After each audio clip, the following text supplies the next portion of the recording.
Toasting coconut on the stovetop is super easy, you guys.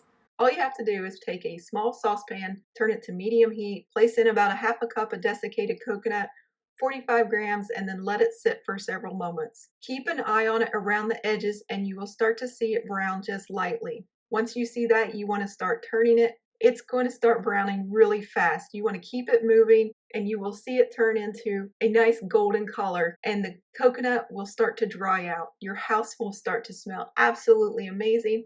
And that's all you have to do. I like this method a lot more than using the oven because you don't have to heat up your oven, and the microwave because the microwave can actually burn it. I hope you enjoyed this quick tutorial. Here are the ingredients if you want to follow along. Obviously, you can use as little or as much coconut as you want. The more coconut you use, the longer it will take. This small batch only took me 2 to 3 minutes to cook it to a nice golden brown. Thank you for visiting us at jacksonsjob.com, and as always, happy baking.